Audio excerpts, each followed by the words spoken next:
So what kinds of things, what kind of accommodation can be given in a classroom that can have a student feel successful? Is that right?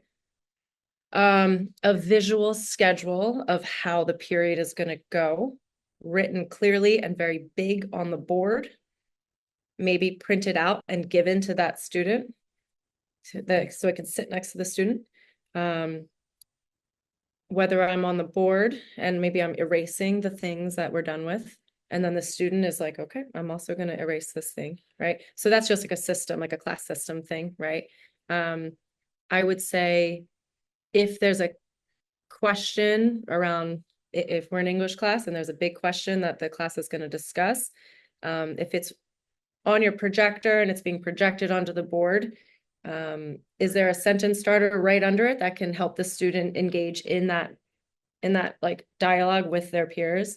And is it big enough? Is it clear enough? Or is it like 12 font on Google Docs so that no one can see it, right? Like those little things. Like sometimes I'll walk into a classroom and I'll be like, hey, can you zoom in a little bit? Like just that is huge, right?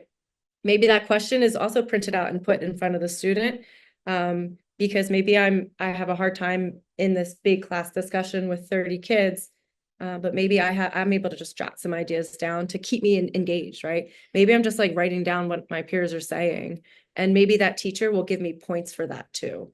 I think that's the other thing that we struggle with, and it's scary, right? Like grades, right? It's kind of shifting your thinking on what I am deciding is mastery.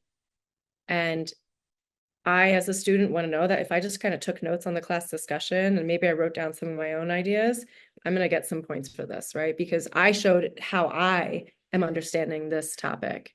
It might not be how everyone else did, but like I think I should still be rewarded for that, right?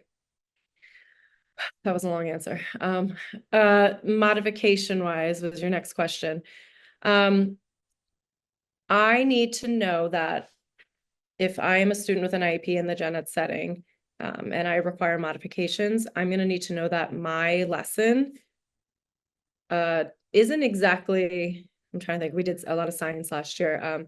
It is not exactly what the students are, writing, whatever, but I might have a PowerPoint with a bunch of visuals and questions that I'm able to understand that has to do with exactly this topic, right? And I think that's what a lot of people get confused with. They're like, yeah, but they're doing different work. And it's like, well, yeah, but we're learning the same thing. We're discussing energy and mass, and we are discussing that. I just maybe am looking at something a little bit different.